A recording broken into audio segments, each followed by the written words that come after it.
Back with another stream. So this time I was just looking at his article and I wanted to share with you guys about Kobe Bryant's words that he never got a chance to face up against LeBron in the NBA Finals. So Kobe's words, and we never got a chance to have that big finals matchup like '91. Kobe regretted that he never played against LeBron in the NBA Finals in 2009. The closest we came to the epic showdown was in 2009, but the Cavs were upset by the Magic in the Eastern Conference Finals. So Kobe and LeBron played against each other in 22 total NBA games.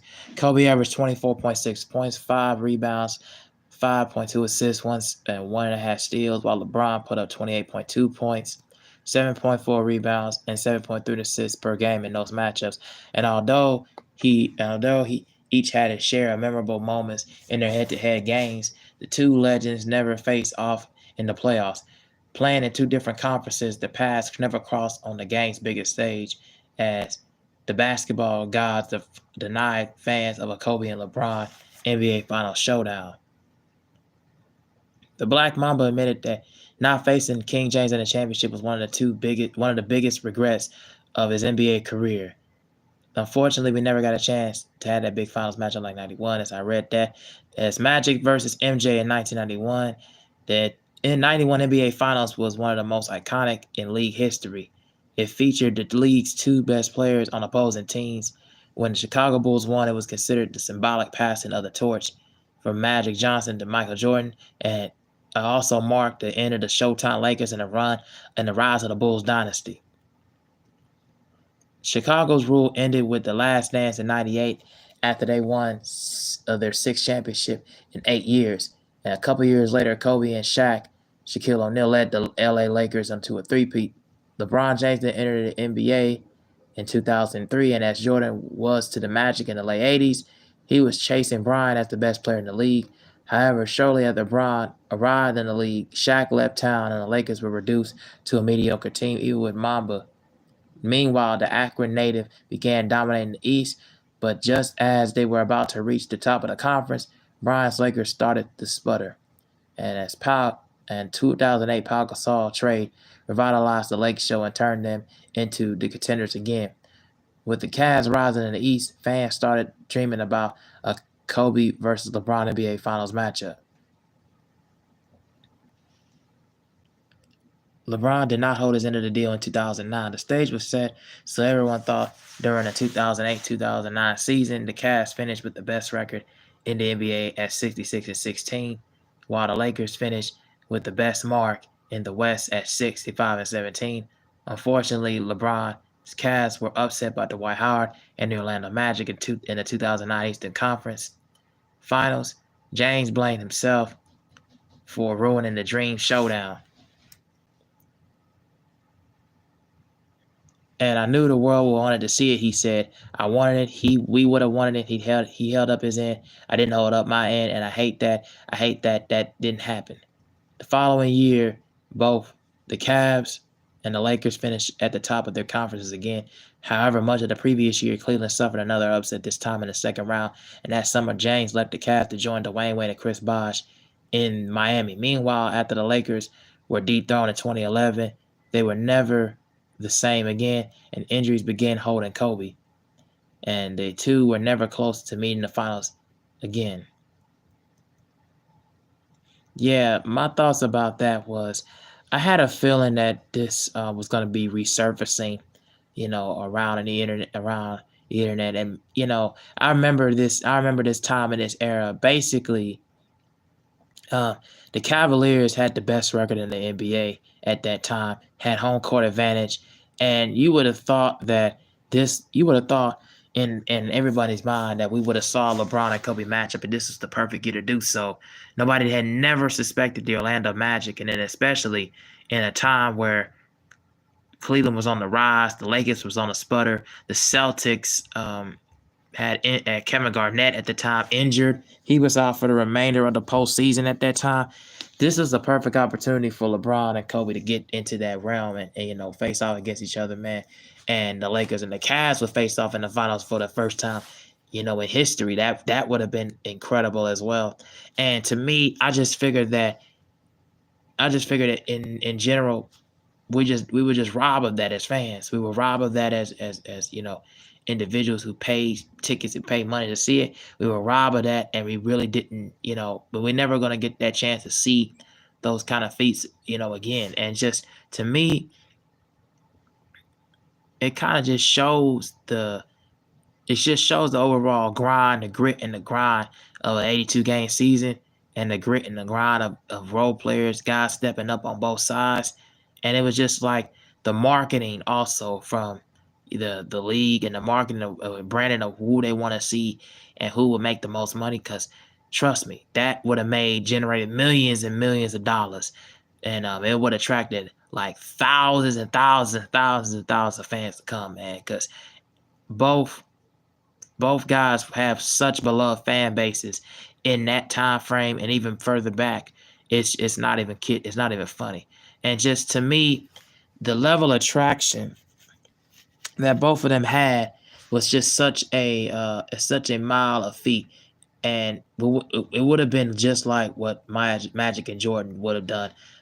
Yeah, I wouldn't necessarily say it would have been like that as far as like a passing of the torch, because Magic was in his late 30s, about to be turning 40 soon, at that time. And then Mike was pretty much in his prime of his career.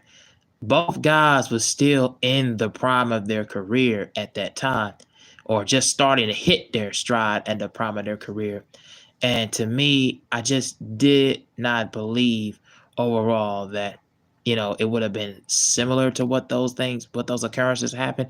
And plus, things like that occur often, where either players that you wouldn't see, unfortunately, getting hurt around that time, um, stars just not showing up, or guys just like, the level of battle and attrition. So, a lot of things had to occur, somewhere around that essence, around that element. So, yeah, you never know. We never know what could have happened, what could have been happening, or what could have happened at that time. So it's just a matter of just speculation and fandom from overall from the fan bases, and what we could have had seen. Hold on, I'm doing something.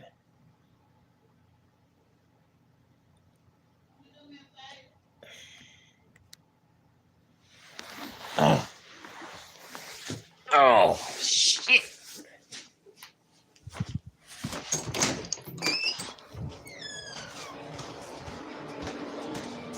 What? I'm in the live stream. Oh, okay. Dang.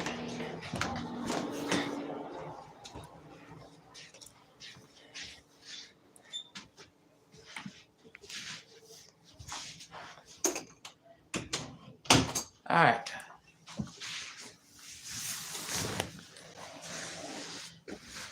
Okay, getting back to what I was saying. Sorry about that, guys. Getting back to what I was saying. So, yeah, we never really know what could have happened from the fans per se. We would never know what could have happened from the fans per se. It's just a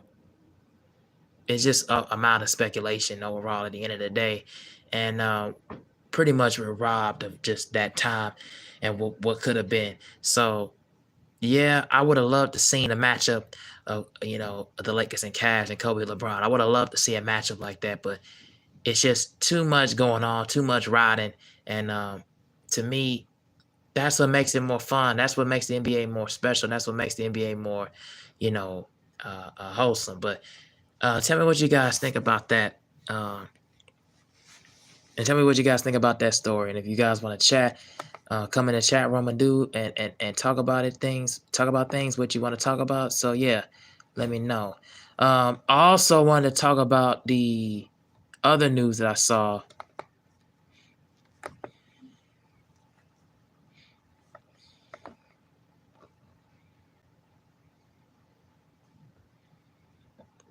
Well, not necessarily news. I want to break this story of the Sweet 16 announcing schedule. So tips and times, placements, and announcer assignments for the NCAA tournament Sweet 16 schedule on Thursday and Friday have arrived. So the era of the Super Conference has arrived in March Madness for the first time in its history. The NCAA tournament Sweet 16 will be comprised of just four conferences, and they are the Power Four, SEC, Big Ten, um, the Big 12, and the ACC. And the SEC and the Big Ten dominate the remaining teams with 7 and 4 representatives in the Sweet 16, respectively. While Cinderella may not be dancing, CBS and Warner Brothers Discovery will probably aren't too upset that the Blue Bloods like Duke and Kentucky will still remain in the huge brands with big followings like Michigan, Florida, and others in the power conferences.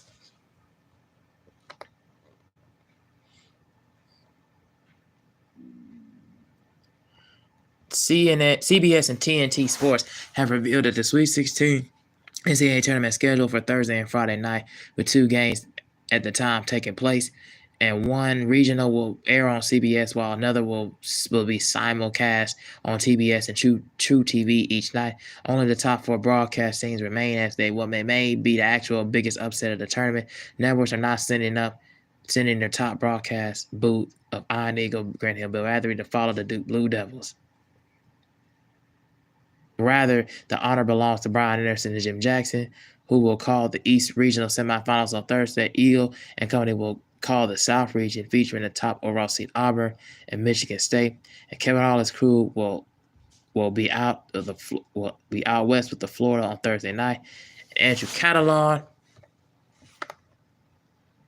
and Steve Lapis will call the Midwest Regional games on Friday.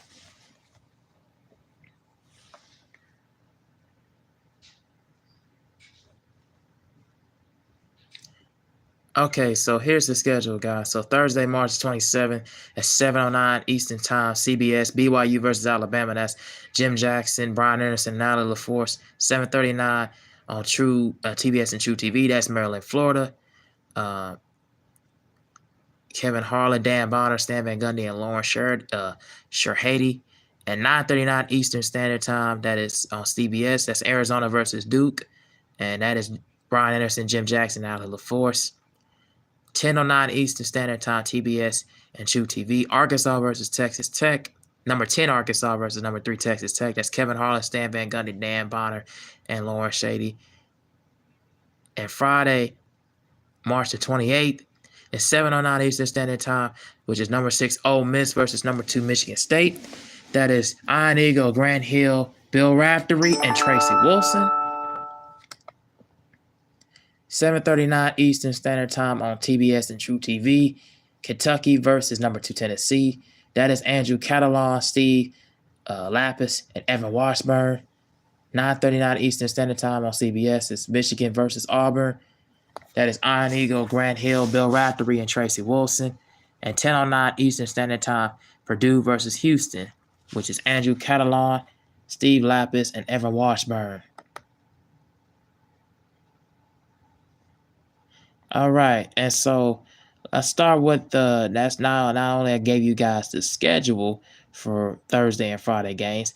I'm just gonna do my early picks.